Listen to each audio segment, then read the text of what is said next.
ሴቶች ወንዶችን ለመቆጣጠር ወይንም ደግሞ ማኒፑሌት ለማድረግ የሚጠቀሙባቸው 5 መንገዶችን እንመልከት። የመጀመሪያው ነገር አንተን የፉክክር ስሜት ውስጥ ትከታለች። እርሷ የምትፈልገውን ነገር እንድታደርግላት ስትፈልግ ሴት ልጅ መጀመሪያ የምታደርገው ነገር አንተን ከሌሎች ወንዶች ጋር ፉክክር ውስጥ መክተት ነው። ያ ማለት የቅርብ አለቃዋ ሊሆን ይችላል፣ ወይም ደግሞ የቅርብ የወንድ ጓደኛዋን በጣም እንደሚወዳት በጣም እንደሚያፈቅራት ሁሉን ነገር ሊያደርግላት እንደሚፈልግ ትነግራለች ደጋግማ። ይህን ጆሮ እስኪደማን የምትነግረው እውነቱን ስነግረህ። ምክንያቱም አንተ የፉክክር ስሜት ውስጥ የማትገባ ከሆነ ወይም ደግሞ ካልገባ እነዚህ ነገሮች ልታደርግላት እንደማትችል እሷ ታውቃለች። ስለዚህ ምንድን ነው የምታደርገው? ሆን ብሎ አንተ ሊቀማህ ያሰበ ሰው እንዳለ ወይም ደግሞ ሌሎች በርካታ ወንዶች እንደሚወዷት እንደሚያፈቅሯት ወይም ደግሞ ምንም ነገር ሊያደርጉላት እንደሚችሉ አሳምራ ታሪኩን ተነግራለች። ያኔ ምንድን ነው አንተ እርሷን ላለማጣት ወይም ደግሞ ለእርሷ መክፈል የሌለብህንም ዋጋ ጨማምረህ ትከፍላለህ። ሁለተኛው አርቲፊሻል የሆነ ደካማነትን በማሳየት ወንድ ልጅን መቆጣጠር ነው። ይሄ ስማርት ስትራቴጂ ነው። ብዙ ሴቶች የሚያደርጉት ምንድነው ምንም አቅም እንደሌላቸው ወይም ደግሞ ካላንተ ምንም ማድረግ እንደማትችል ተነግራለች። ያኔ አንተ እርሷን የመንከባከብ ወይም ደግሞ የመጠበቅ ግዴታ እንዳለብህ ይሰማሃል። ስለዚህ እሷ ስትንከባከብ ትቆያለህ ማለት ነው። እንዳልኩ ይህን እንግዲህ የሚያደርጉት በጣም ስማርት የሆኑ ሴቶች ናቸው። ማለት ደካማ እንደሆኑ ወይም ደግሞ ካላንተ ምንም ማድረግ እንደማይችሉ እንድታስብ ነው የሚያደርጉት።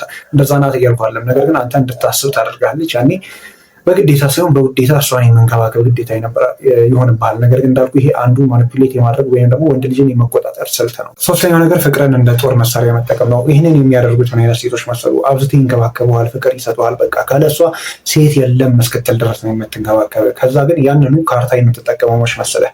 የሆነ ነገር ከአንተ ስትፈልግ ያን ፍቅር ታሸሽብሃለች። ማለትም የለመድከው ፍቅር አለ፣ የለመድከው እንክብካቤ ያለ፣ ያችን ካርታ ብቻ ነው የምትመዝብህ። ያን አንተ ትደናገጣለህ። ከዚህ በፊት ያገኘኸውን ፍቅር ወይም ደግሞ ያየኸውን ፍቅር ለማግኘት ብቻ ማድረግ የሌለብህንም ማድረግ ያለብህንም በአጠቃላይ ታደርጋለህ።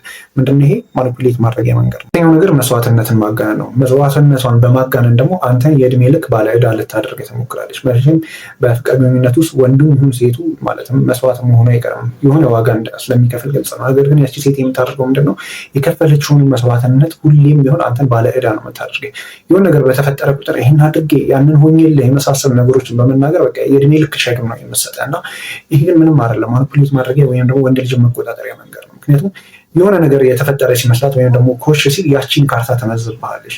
አንዱ መንገድ። መጨረሻ የምናየው ወሳኝ እውነት ምን መሰለህ? አንተን ከምትወዳቸው ሰዎች ማራቅ ነው። ይህንን ስለ ቃል በቃል ራቅ ትላለች ማለት አይደለም። ነገር ግን በዙሪያ ያሉ ሰዎችን የማትወዳቸው ከሆነ ስለነሱ ክፉ ነገሮችን ብቻ ትነግራለች። ያኔ ምንድነው አእምሮ እየተደጋገመ ሲመጣ ያንን ነገር ማሰብ ይጀምራል። ከማሰብ የሚያልፍና ደግሞ ከነሱ ሙሉ ለሙሉ መራቅ ትጀምራለች። ያኔ በግላጭ ታገኛለች። ሁሌም ደግሞ በግላጭ የተገኘ ሰው ለመቆጣጠር ወይም ደግሞ ያን ሰው ኮንትሮል ለማድረግ ቀላል ነው። ምክንያቱም ብቸኛ የሆነ ሰው ደግሞ በቀላሉ ይጠቃላል። ስለዚህ ምንድን የምታደርገው ያቺ ልጅ እንዳልኩ አንተን ከምትወዳ ወይም ደግሞ ከሚወዱ ሰዎች ሙሉ ለሙሉ ታረቃለች፣ በእሷ ስር ታረጋለች።